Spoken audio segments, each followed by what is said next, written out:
Who wants to start? Why don't you go first, David? I've been here a time or two.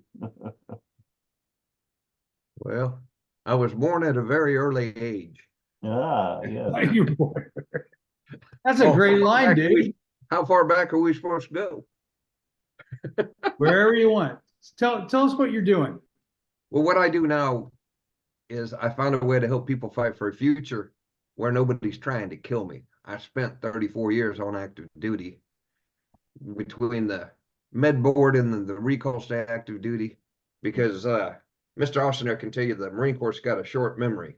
Oh, we'll no longer need Yeah. that skill set. We'll no longer need that whole entire unit. So Grandpa Retread came back. But what I've essentially settled into is financial education, financial services.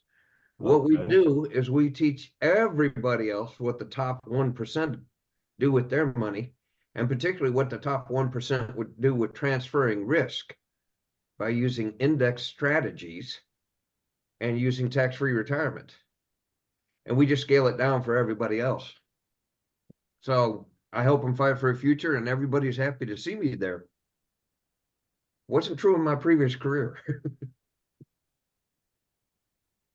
So what's the company that you work for?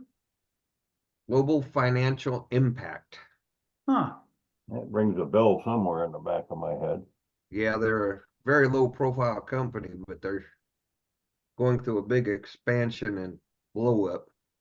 We do everything from securities to retirement programs to executive supplemental retirement programs to college funds for kids, annuities, you name it, we can do it.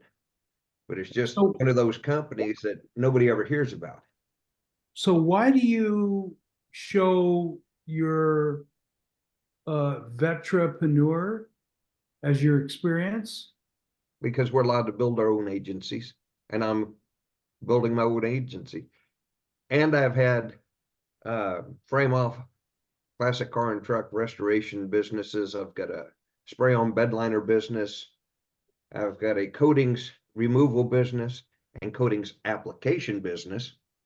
So I've had my hand in a little bit of everything that can get you dirty and you work from your neck down.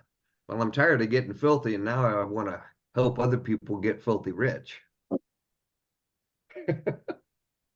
Work from here down, all you're going to get is broke up.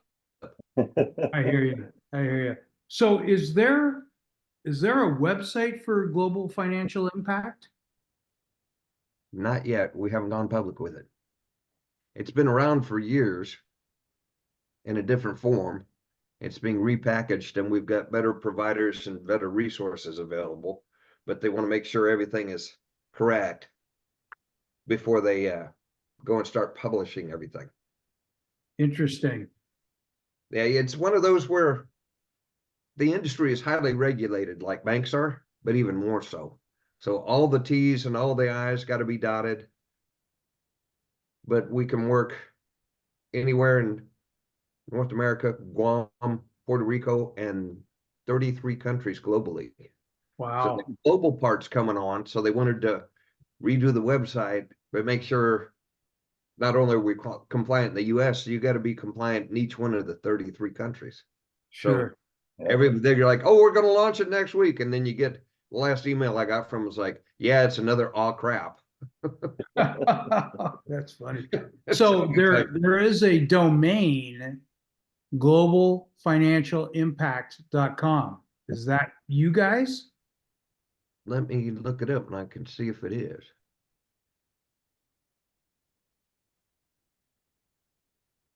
Let's get about financial this morning. Yeah.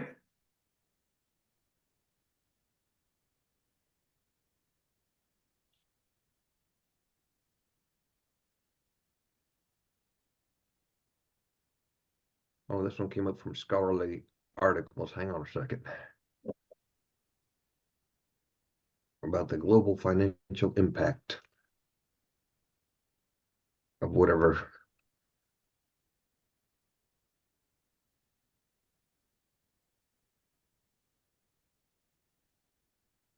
Coming up for you? Nope.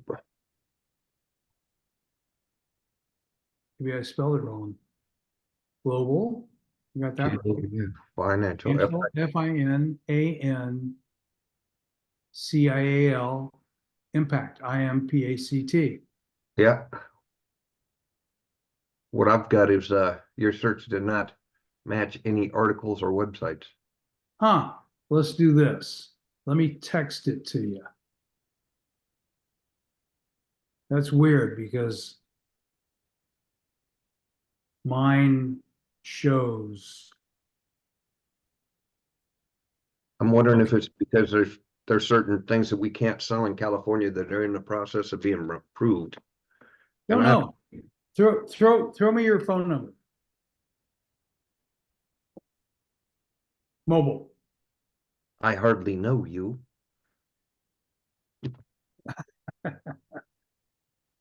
Okay, military guys, right? Oh, So yeah. I had 2 levels above top secret when I was in the military. I was in the Navy. I was assigned. I went from San Diego boot camp and electronics school to Treasure Island, San Francisco. It was a Marine and Naval base in the middle of the bay. I reported to Alexander Haig. He was the head of the base I was in. It was called SACLANT, Supreme Allied Commander of the Atlantic, which was a NATO base. And so on and so forth. So I got out of the service in 1971. Wow. So I'm a little older than you guys, I suspect. Or a Not lot. much. I Dave, went how to old are you? 61. Oh, there's a big difference between 61. I'll be 75 in March. Yeah. I'll be Yeah, 70, I'll be 77 on Sunday. Well, happy birthday. So I brought you some snacks. Wait, who There you said go. 77 on your birthday? Who said that? Me, Dave Austin. No kid, you're older than I am? yep, Holy mackerel. You are old. yep. It's amazing. Well, it's the gray. I could tell. Yeah, Gray. But Dave, you're like me, I suspect, and I, not knowing the other gentleman, I can't turn this off. It's called a brain. yeah. A year ago, I was telling everybody I think I have dementia. I just don't remember. And what it turned out, I'm a straight shooter. I had what was called hydrocephalus, called water on the brain. My son's is a nurse in what's called interventional radiology at Mayo Clinic in Scottsdale. So sure enough, they ran some tests and they determined that I had first ran a test to see if I had water in the brain, and yes, I did. So they drilled a little hole right back here, right? Can you guys see that? Yeah. And it led all the way down to my abdomen. And what happens is either they have a little magnet down here that they can, or right back here, that they can meter up or meter down the amount of fluid that goes in and out of my brain. Once I had that surgery, it was amazing. My memory came back. It just shows you the hydrocephalus surgery was first performed in 1908. Okay. Long time ago. So anyway, I had the surgery, back in health, everything's fine, so we got one other, Zach Clayton joined us. Hey, Zach. How's it going? I'm doing great. Are you also a veteran? I am not. I am not. I do what I do because of my grandfathers. They both fought in World War II. My dad was a Vietnam era veteran. I've got uncles that have fought in the Middle East, and I've got a nephew who gets deployed quite often over there right now. So, Well, this is very interesting. Um, so the guy that normally co-hosts the group with me, a guy named Dennis Schroeder, he had to take his, I think he said his son or grandson to the hospital. So I'll be checking in with him later. But anyway, um, we're a bunch of veterans, but you might as well consider yourself a vet. Zach, you know? you know what? I would never do that because you guys took and raised your right hand and you basically told our government, you know what? I no longer think for myself, do with me as you will. Take and form me into what you need me to be. Put me in danger, do what you need me to be. Gave up your, portion of your life. Missed birthdays, missed anniversaries, missed things. Sure. You guys did that. Yeah, yeah. I didn't want to cut my hair and I didn't want to get yelled at, so I got married instead. Smart move. You're Yeah. funny. Well, that just proves right there I wasn't smart enough to join the military. I was gonna say, it's probably safer had you joined. Yeah, I would have. I probably wouldn't have been married 3 times by now. Oh God, you guys are funny. So we've been running this group for 6 months or whatever it is. And the guy Dennis Schroeder that I co-host the group with, he's a retired Army officer, and he's got a nonprofit. And what he's doing, not wants to do, he's doing is pay back to all the fallen military people and working with their families. You were Yeah, Bob, just 1 second. I can show you guys, I can show everybody a little bit about what he does. My company actually raises money for what he does. So that's what my company does, is we try to support people like Dennis. Can you allow me to share my screen? sure. Let me see, share screen.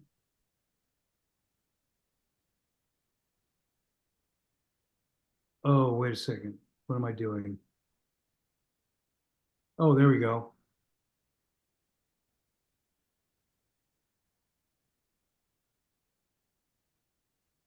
Did it come up? No, you got to allow everyone to share. There Gotcha. should be you shared your screen. Yeah. Okay, let me go back to where I was. Shoot. Don't worry about it, Bob. But the Price of Freedom Foundation, Right. what they do is they take and they write the life story of somebody who lost their life in service of the country.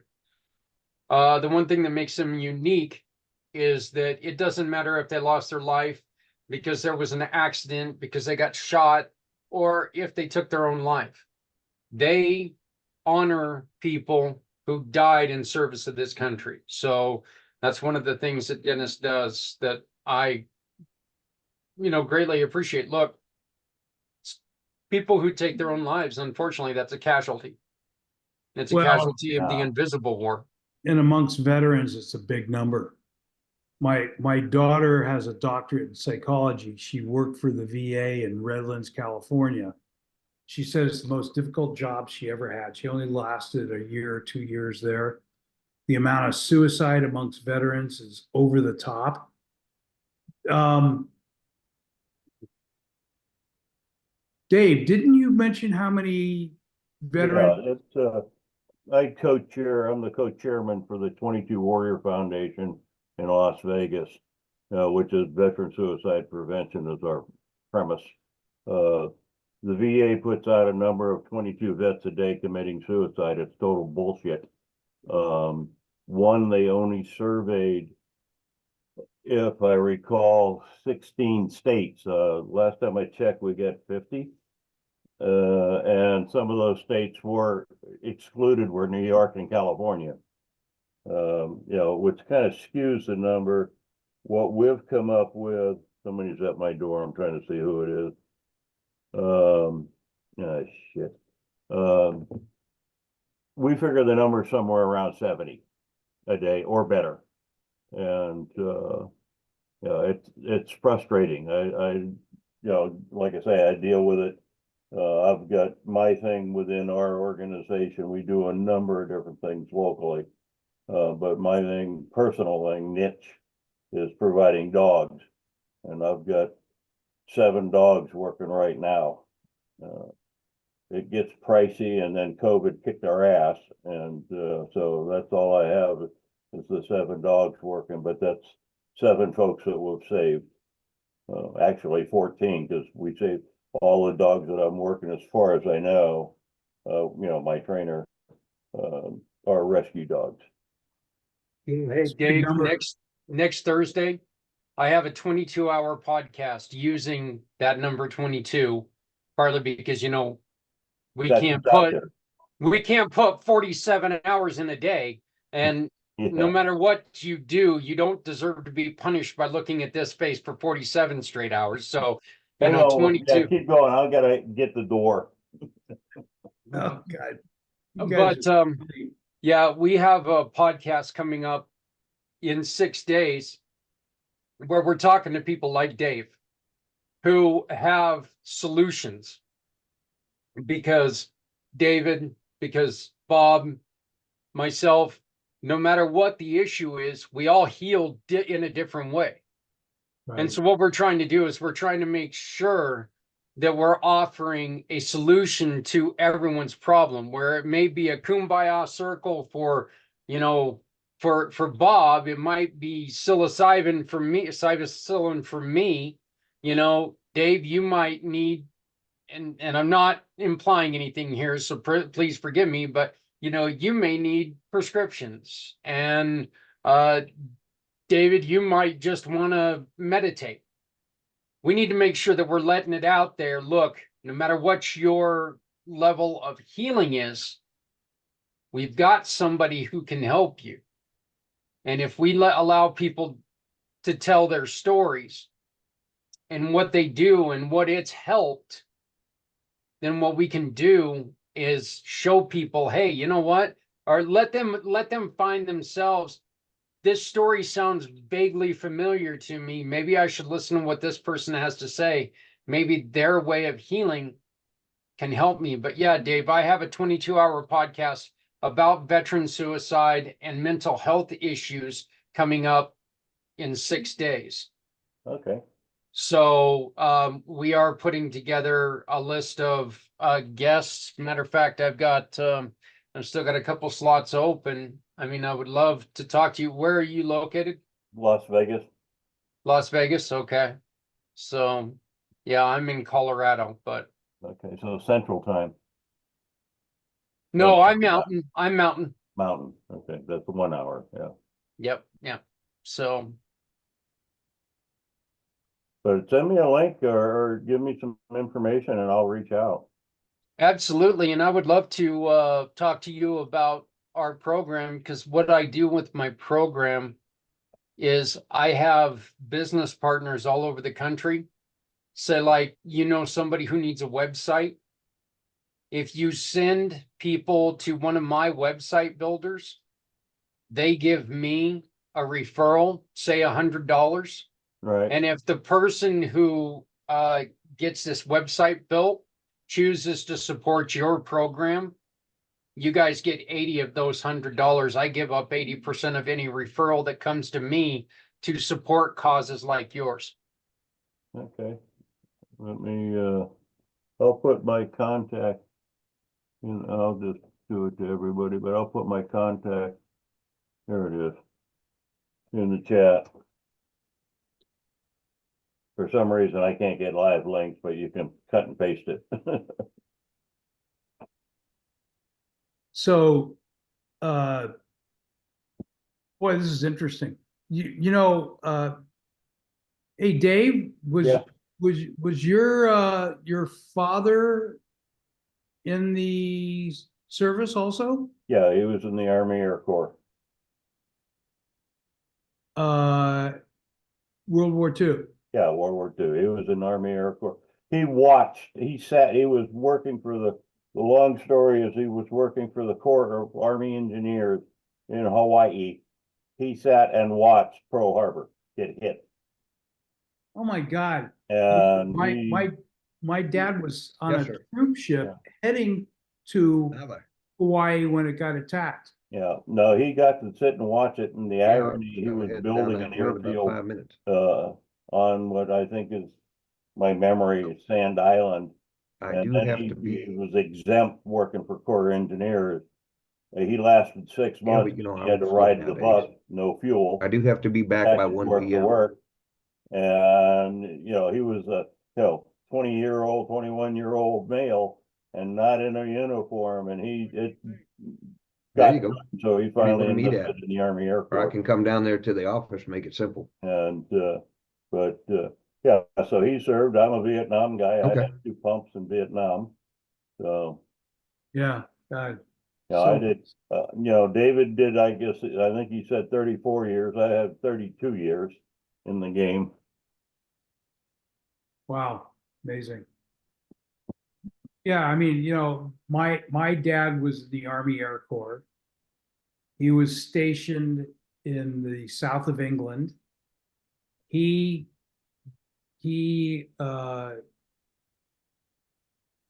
was involved in gliders, Mhm. and what they did is his platoon crash landed in Normandy behind the enemy lines. Yep. 80% of his troop was killed the first day. Yep. So, the military knew that they just had to do it. They had to create that distraction, pull everything off center, So, we've all got some kind of experience with this stuff. And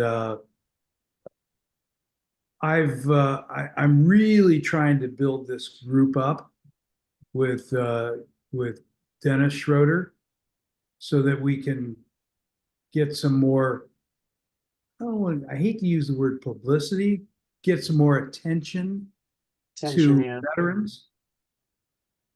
Yeah, it's really about, the paybacks that we do in our lifetime. And so my quick story, and Dave's heard this one before. I did boot camp in San Diego, went up to Treasure Island in San Francisco, was waiting for my permanent duty station. Permanent duty would take, 2 to 3 weeks at most. I'm there 90 days and I'm not getting orders, not getting orders, and not getting orders. Finally, I get my orders. I got detached from the US Navy and assigned to NATO. And I worked for Alexander Haig in Norfolk, Virginia for 2.5 years. So, in my day, and probably Dave's as well, it was the Navy. Dogs and sailors keep off the grass, right? Now it's more like thank you for your service. After all those years, I still am not comfortable with somebody saying to me, "Thank you for your service." On Veterans Day, I was in Phoenix, and I didn't pay for a single meal anywhere when I told them I was a vet.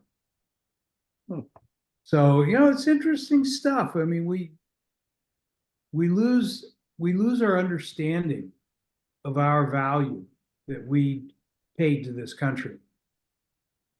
And I think it's so vitally important. That's why I used to run a veterans group out of West Los Angeles, Westwood, California. And I used to run the Christmas party and all these different events, and I would pay for it. I'd sponsor it. So, you know, just the reason our country is secure is because of veterans. You know how many veterans there are, by the way? Anybody know the number? Oh, Like I said, in Colorado, I know that there's 400,000. Really? It was said the other day that there were 400,000. Wow. Well, veterans, from the research I've done, there's over 16 million veterans out there. And as my daughter said, the amount of suicide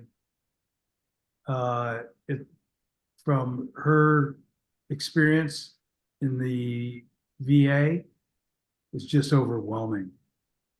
mhm. You know? That part's true. Yeah, yeah. It's just it's so sad. You know, we say thank you for your service, but at the same time, it's what are we doing to help veterans?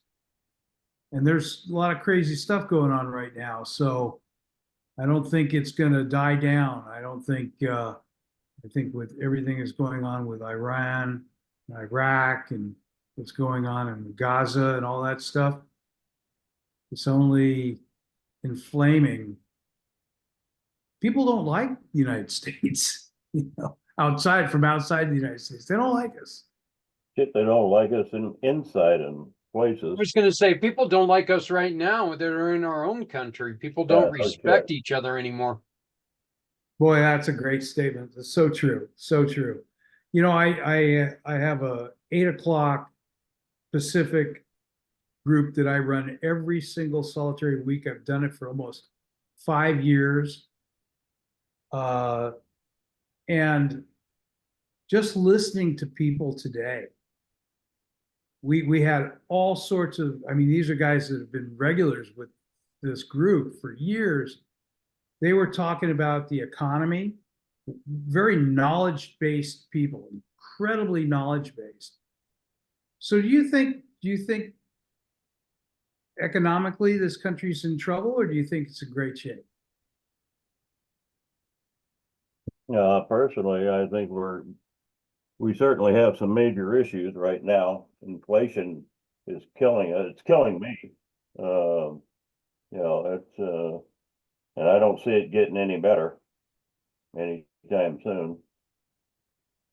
You know, my personal belief is I don't think that we're doing terrible. We've done worse. I don't think we're doing as good as we can do, but I don't think that we're pointing our hatred in the right place, because I don't think one man can make a difference. I think that, you know, look, here's one of the biggest problems that we have here in Colorado, and I thought it was nationwide. We voted for a minimum wage hike. Yeah, Okay. Yet we got people who are bitching about the price of food. As business owners, are we going to pay people more and not recoup that money? well, the thing is, No, we're not. yeah, well, they're finding it out in California right now because one, they just raised QSR fast food to $20 an hour. Right. Majority of those one, you know, in fact, it was on the local news here. They were interviewing people there outside of I don't know, Jack in a Box or McDonald's, and they were bitching about the cost of a meal. And it's like, hello, stupid. Number one, and two, on the business side, they've just about eliminated probably 70% of their personnel. You know, they've gone to Cossacks and self-pay and all this, because they're not hiring employees, and a lot of businesses are closing outright. There's some bimbo in California trying to raise minimum wage to $50 an hour. I heard that. I And heard, they interviewed some restaurant owner and they said that if you do that, this is what it will equate to. A steak dinner will be $300. For whatever reason, politicians can't figure out that if you pay people more money and your business costs more to run, you're gonna have to raise your prices. You know, and at that point, $50 an hour, you're still in the same bucket you were in at $15 an hour. You know, that's one of the biggest problems is it's not just the politicians who can't figure it out. It's the stupid ass Oh, the people who stupid are people so, that vote. yeah, it's the stupid ass people who are so uneducated that like, well, I need a cost of living raise. You're Yeah. right, we do, because we need everything in the world to go up because of Yep. your cost of living raise. Yeah, I can hear you, but I need coffee. So it's like, you know, hey, wouldn't we all love to make, you know, $75 an hour? Wouldn't that be awesome? Yes, it would. As long as everything stayed the price of, you know, $15 an hour. It would be lovely. Every single one of us would have everything. You get paid $75 an hour, you're going to give away $74 an hour just for driving your car to work. right, right, right. Yeah, no, it's, and that's the problem. People don't understand. The other frustrating thing is, fast food was go their minimum wage, but fast food specifically wasn't designed to be be a job, for a family of four. It was designed mostly for teenagers and seniors if they wanted to work. I mean, in the beginning, it wasn't seniors. Today, you better be. But, and then, you can read the book, the hell's it, The Golden Arches, I think. And because I knew a bunch of folks in that game, I bought the book years ago. And the amount of people that were burger flippers in their teens that were now industrial, heads of major corporations. I mean, big corporations. The CEOs, CFOs of giant companies started out in McDonald's. And it's amazing. And when I read the book, some of the names that are in there, it's like, holy shit. But that's where they got a work ethic, and they learned and they progressed.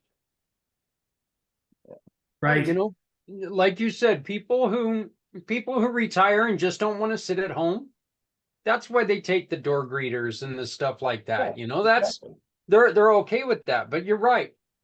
McDonald's isn't meant to be a lifetime career, unless of course you're going to buy one of the damn stores. You Yeah, don't well, make that and much even if you're a management, manager. even managers, and this has got to be, good God, where are we?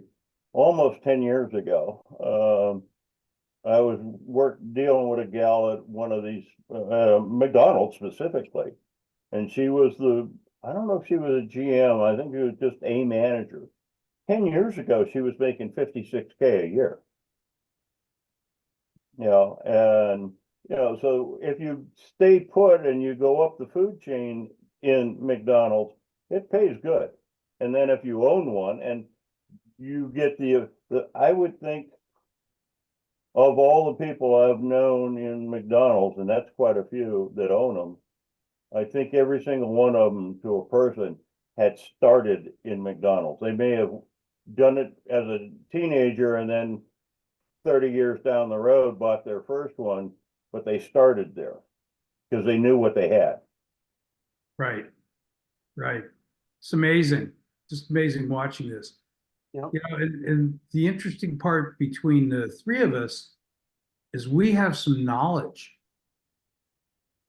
that a lot of people don't have.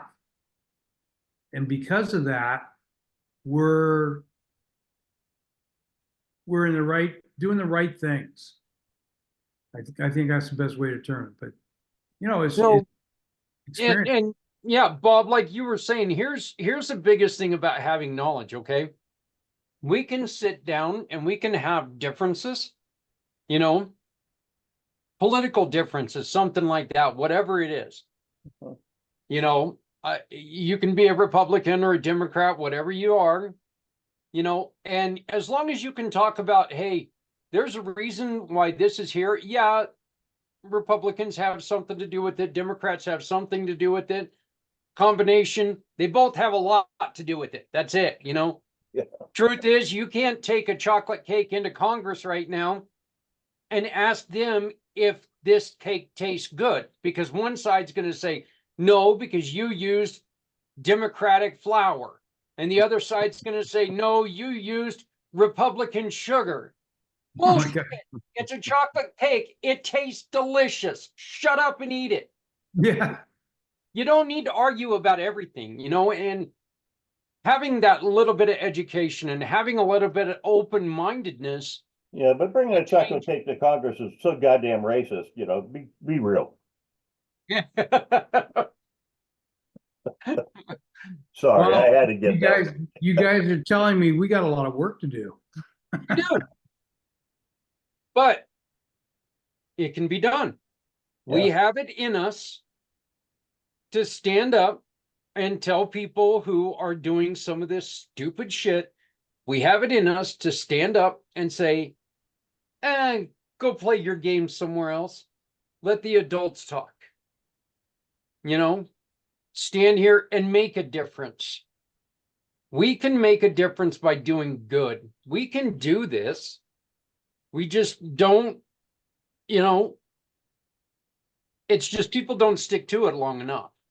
And I think that we just need to find good people who have, you know, have dedicated their lives. Look, I want to help anybody and everybody I can. I don't give a damn. Okay. That's Interesting. my you're thing. saying I that. want to help as many people as I can. We don't, as a human species, we don't deserve to suffer. Some of us do.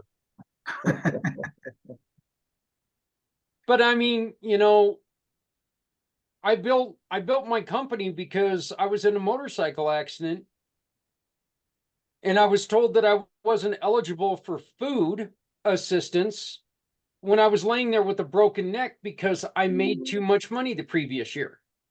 Is this true? Is this true? This is a very true story. Oh my God. And I looked at him and I said, wait a minute. I didn't come to you last year when I had the money. I'm coming to you now. I got a 12-year-old son. He can't eat last year's food. I need help now. I had a broken neck. I couldn't lift my head off a freaking pillow. And they're telling me that I didn't, that because I made money the previous year, I didn't deserve help now.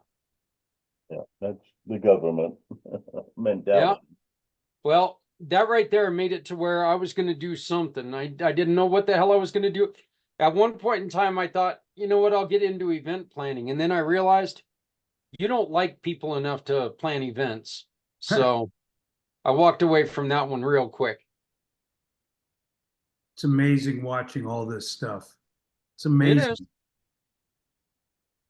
You know, It it's is like, interesting, yes. you know, the group I was in this morning, bunch of highly educated guys, and they expressed their knowledge of like where the economy's going. Some of the guys, one of the guys in particular has really studied the economy, the economics of our country for years. And I've listened to him for years. And you know what? He's never wrong. He's never wrong. Just, you know, some of the people feel that this economy's heading down the toilet.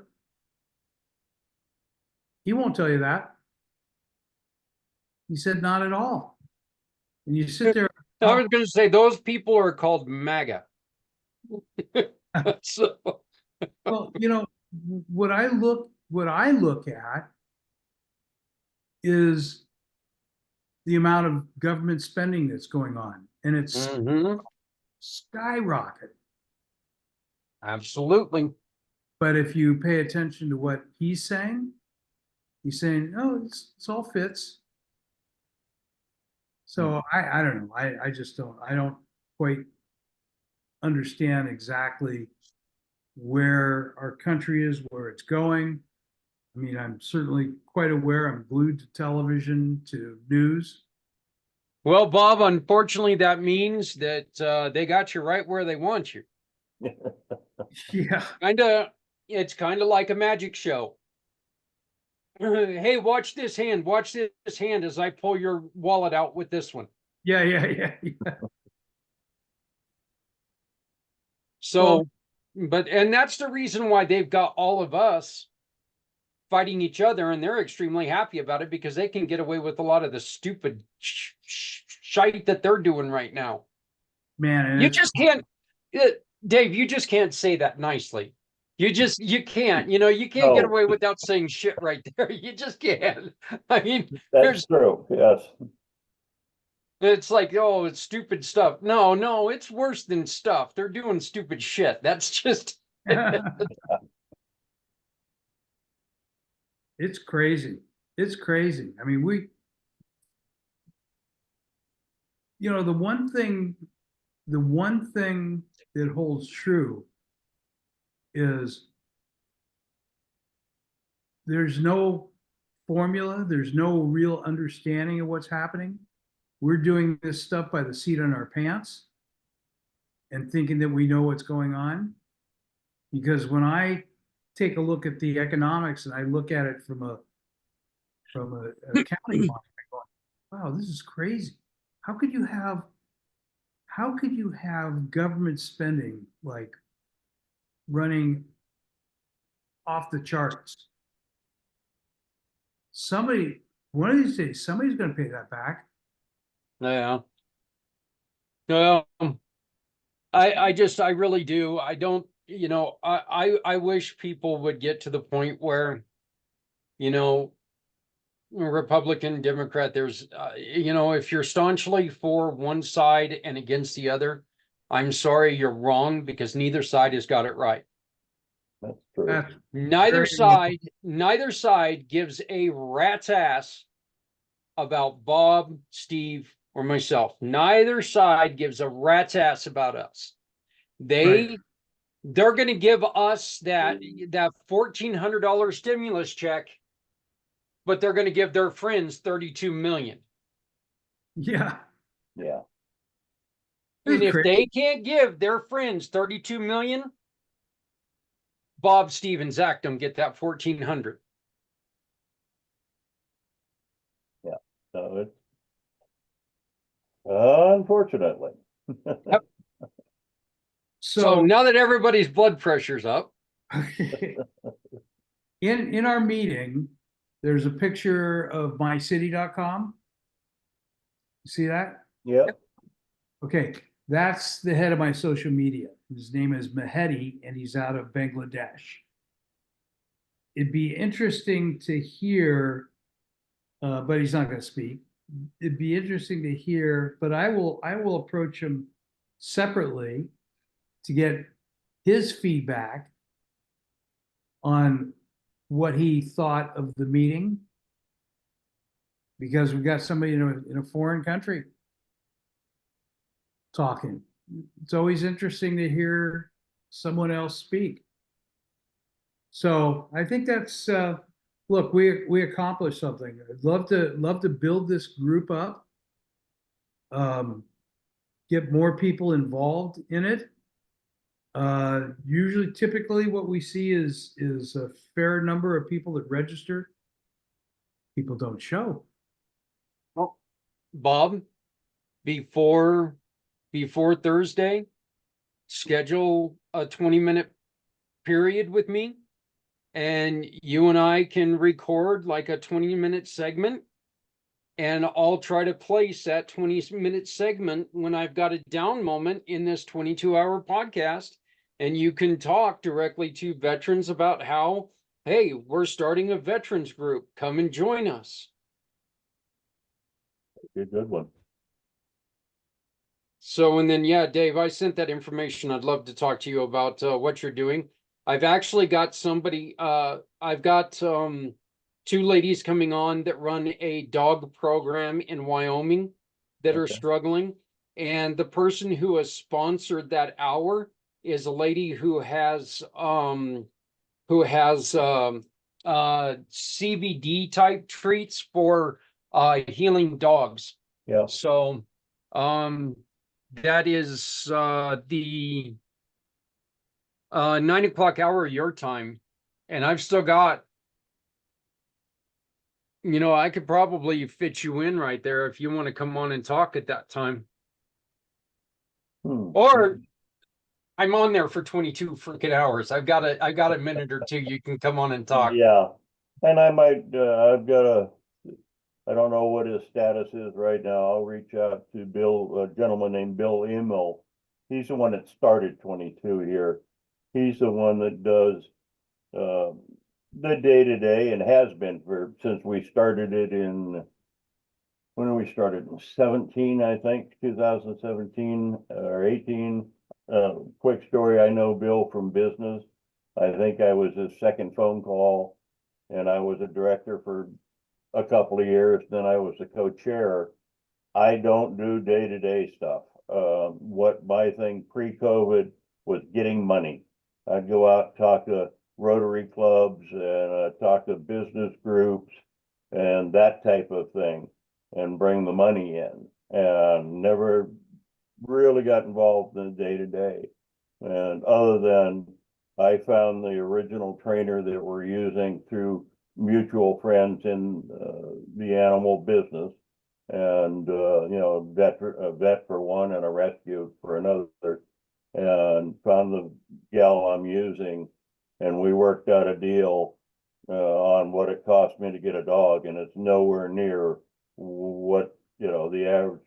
One of the guys that did some marketing work for our foundation called her up one day and to see if he could get a dog for himself, and he's a non-vet, and it was $25,000, and he gagged, and he had a good idea what I'm paying for him, and that's nowhere near that. But it's still expensive and it's still tough, and I haven't, in fact, lots of things have happened, since COVID and business and trying to keep, my head above water. So, some Well, of my stuff has to go to the back burner. Yep. And the thing is, Dave, there's so many people out there right now. Okay, there's so many people out there right now that those dogs can literally save their lives. Oh, hell yeah. No, I've seen it firsthand. I have And seen and it, that's why I do it. and they're being charged, or they're trying to get that much money out of them, and that money's unreachable. And that's the reason why we're In many really cases, trying to do what we're that's doing. why, well, like I say, that's why I've got 7 dogs working, and it didn't cost them a dime. Yep. And, and we try to support, the veterinary side the best we can. But at the same time, yeah, no, I know that. I'm aware of that fully. It's unfortunate, but what it takes to, and people, a lot of folks don't understand what it takes to train a dog. And one of the reasons I got involved in this in the beginning with dogs, one, Stephanie I had met at a function. 2, I trained Labrador retrievers professionally as a teenager for field trial work. So I know what goes in, and when you have to spend, basically 24/7 for 2 years training a dog, that's a lot of expense. And that's why it costs so much for a dog, is just, and I'm just fortunate enough that Stephanie gives me a hell of a discount. And I have more than but I can't do it every day, because that starts impacting her. So guys, Zach, I think I just invited you to connect with me on mycity.com, so you should have gotten an email there. Did you register on My City? I registered to get into this program. Interesting. Okay, not sure if you look for an email from me, from Bob@mycity.com.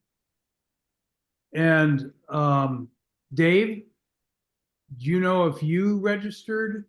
I think we tried that some time back. I'm not sure if I'm still in there or got in there, where there was a bunch of hiccups with it. Yeah, I've got an invitation. It says Pacific Southwest Financial. Is that you? No, no. Okay, so, I don't see it on my end, but right there is my calendar. I just sent it to you directly. So maybe if you can connect with me, we'll try to get that all hooked up. But hey, gentlemen, I gotta run. yeah, I'm amen. working on this thing. Dave, it was great to meet you. Bob, it was good to see you Here, and I'll again. reach out here shortly. Yeah, it sounds great, man. I'd love to help in any way I can. And like I said, Bob, I'll do whatever I can to try to help you get some more people on here because it's a good idea. Thank you. And Appreciate that. you know, Dennis is a co-host on my weekly show about suicide and mental health. So, you know, Well, I got one of my guys that's, he's a trained, whatever it is, there's so many acronyms, I can't track them, but yeah, he was my former marketing guy and he does a lot of suicide prevention work here in the community. So that's another person. I call him Mark G because I can't pronounce the last name. it's the reason why when you start saying their name, you just kind of scratch your face and then, you know, you block it up and you make sure that you catch your lips so it just sounds right anyway, you know. There you go. Okay, So, I gotta run as well. yeah, gentlemen, it was great to talk to you both. We'll talk to you soon. Yeah, you bet. It's good Thanks, stuff. Bob. Thanks.